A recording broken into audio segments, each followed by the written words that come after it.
सोना 1,688 रुपये बढ़कर 1,24,000 प्रति 10 ग्राम हुआ। 2 दिन में 4,029 रुपये महंगा हुआ है। चांदी आज 3,170 रुपये बढ़कर 1,55,000 किलो पर हुई है।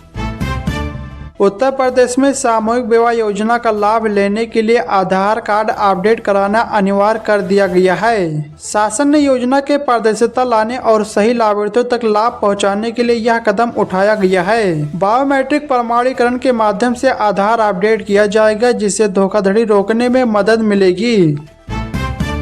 लखनऊ से बैंकॉक जाने वाली एयर इंडिया एक्सप्रेस की उड़ान अब बंद कर दी गई है। यात्री न मिल पाने की वजह से यह फैसला हुआ है। लखनऊ में सिटी इलेक्ट्रिक और एसी बसों का किराया 5 से 2 रुपये कम किया गया है, जिससे कम दूरी की यात्रा करने वाले यात्रियों को राहत मिलेगी। Lucknow city transport service limited के निदेशक मंडल की बैठक में यह निर्णय लिया गया है। यूपी में कृषि और उनके उत्पादों के निर्यात भाड़े पर खर्च का 30% देगी योगी सरकार। गोरखपुर सिलीगुड़ी एक्सप्रेसवे के मार्ग में बदलाव किया गया है। अब यह एक्सप्रेसवे गोरखपुर और कुशीनगर से होकर गुजरेगा। नए अलाइनमेंट में देवरिया को शामिल नहीं किया गया है। द्वारका एक्सप्रेसवे पर टोल टैक्स को लेकर विरोध के बाद एनएचएआई ने अगले 3 दिनों के लिए टोल में छूट देने का फैसला किया है। स्थानीय निवासियों ने टोल दरों को लेकर आपत्ति जताई थी, जिसके बाद यह निर्णय लिया गया है। एनएचएआई टोल दरों पर फिर से विचार करेगा और उचित समाधान निकालने की कोशिश करेगा। दिल्ली में लाल किले के पास हुए धमाके के बाद अयोध्या में हाई अलर्ट जारी किया गया है। राम मंदिर में ध्वजारोहण समारोह के मद्देनजर सुरक्षा बढ़ाई गई है, जिसमें प्रधानमंत्री मोदी समेत कई वीवीआईपी शामिल होंगे। चलिए दोस्तों, अगली खबर बताने से पहले इस वीडियो को भी लाइक करें, शेयर करें और चैनल को सब्सक्राइब करके बेल आइकन प्रेस कर लीजिए। ऑस्ट्रेलिया ने 16 साल से कम उम्र के बच्चों को सोशल मीडिया प्लेटफॉर्म पर अकाउंट बनाने पर बैन कर दिया है। ऑस्ट्रेलिया इस तरह का बैन लगाने वाला दुनिया का पहला देश बनने जा रहा है। यूपी में अब इलेक्ट्रिक व्हीकल यानी कि ईवी खरीदना और भी सस्ता हो गया है। ईवी खरीदारों को अब रोड टैक्स और रजिस्ट्रेशन फीस जमा नहीं करनी होगी। परिवहन विभाग ने अपने पोर्टल में संशोधन कर इस छूट को तत्काल लागू कर दिया है। यह राहत 13 अक्टूबर 2027 तक जारी रहेगी।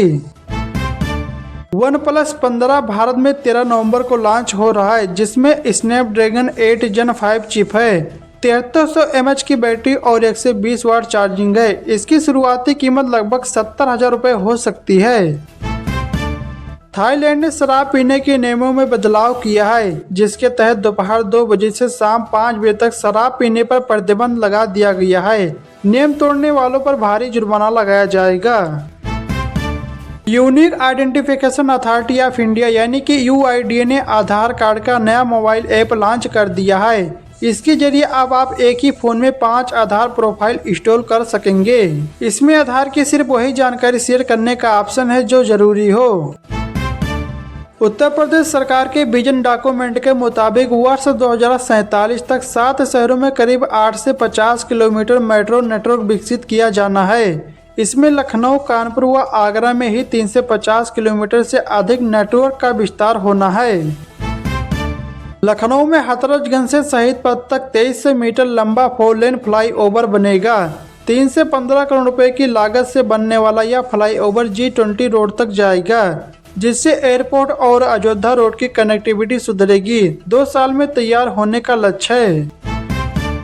उत्तर प्रदेश के सभी स्कूलों में अब वंदे मातरम का गान अनिवार्य होगा। मुख्यमंत्री योगी आदित्यनाथ ने गोरखपुर में एकता पद यात्रा के दौरान यह घोषणा की है। उन्होंने कहा कि कोई भी धर्म राष्ट्र के ऊपर नहीं है।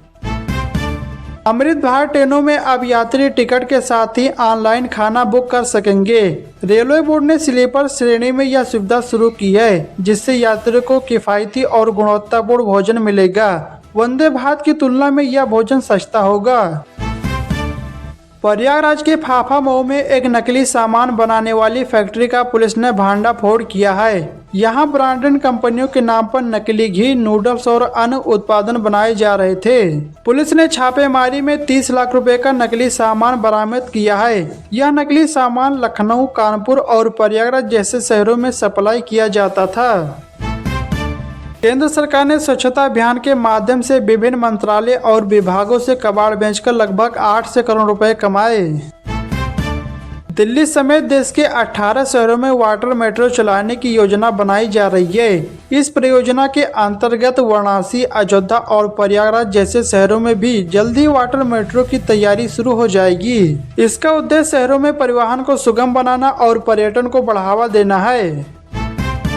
उत्तर प्रदेश सरकार ने राशन कार्ड नंबर को फैमिली आईडी कार्ड बनाने का फैसला किया है। इससे पात्र परिवारों को 76 सरकारी योजनाओं का लाभ। इस नई व्यवस्था से योजनाओं का लाभ प्राप्त करना आसान होगा और सरकार का उद्देश्य सभी पात्र परिवारों तक योजनाओं का लाभ पहुंचाना है।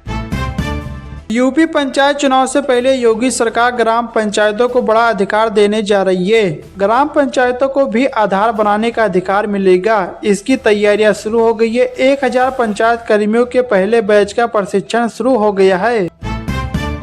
उत्तर प्रदेश सरकार ने किसानों के लिए फार्मर रजिस्ट्री की जिम्मेदारी कोटेदारों को सौंपी है। इस पहल से किसानों को गोल्डन कार्ड मिलेगा, जिससे वे सरकारी योजनाओं का लाभ उठा सकें। कोटेदार अब किसानों की रजिस्ट्री करेंगे, जिससे प्रक्रिया में तेजी आएगी और किसानों को योजनाओं का लाभ आसानी से मिल पाएगा।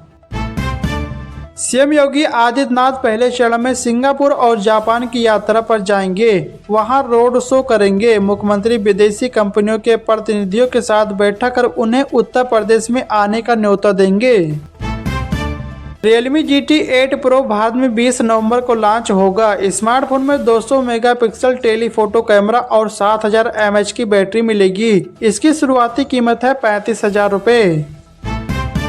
प्रयागराज में 3 जनवरी 2026 से शुरू हो रहे माघ मेला के दौरान हर 15 मिनट पर रोडवेज बसें उपलब्ध रहेंगी। सामान्य दिनों में 18 से बसें चलेंगी, जबकि मुख्य स्नान पर्वों पर 28 से अधिक बसें चलाई जाएंगी। श्रद्धालुओं की सुविधा के लिए विभिन्न स्थानों पर 200 बसें रिजर्व भी रखी गई है। टाटा मोटर्स ने नवंबर 2025 में अपनी कारों पर भारी छूट की घोषणा की है, जिसमें इलेक्ट्रिक वाहनों पर 1,30,000 तक का लाभ मिल रहा है। यह ऑफर EMI 2024 और EMI 2025 मॉडल पर लागू है। उत्तर प्रदेश सरकार की बकरी पालन योजना 2025 एक ऐसी योजना है जिस पर योगी आदित्यनाथ सरकार काफी ध्यान दे रही है। इस योजना के लिए सरकार आपको 1 करोड़ रुपए दे सकती है, जिसमें 50% तक की सब्सिडी भी आपको मिल सकती है। वाराणसी लखनऊ रूट पर रोडवेज बसों के किराए में 13 रुपए की वृद्धि हुई है। जौनपुर में रेलवे ओवरब्रिज निर्माण के कारण बसों का मार्ग परिवर्तित होने से दूरी बढ़ गई है। वाराणसी से जौनपुर का किराया 120 रुपये और लखनऊ का 4 से 90 रुपया हो गया है। अन्य स्टेशनों के किराए में भी बदलाव किया गया है। यूपी में अब माली, मिस्त्री और रसोइयों को ढूंढने के लिए ज्यादा मेहनत नहीं करनी पड़ेगी। योगी सरकार एक ऐसी व्यवस्था करने जा रही है जिससे घर बैठे आप एक कॉल करके इन सभी लोगों को बुलाकर अपना काम करवा सकेंगे।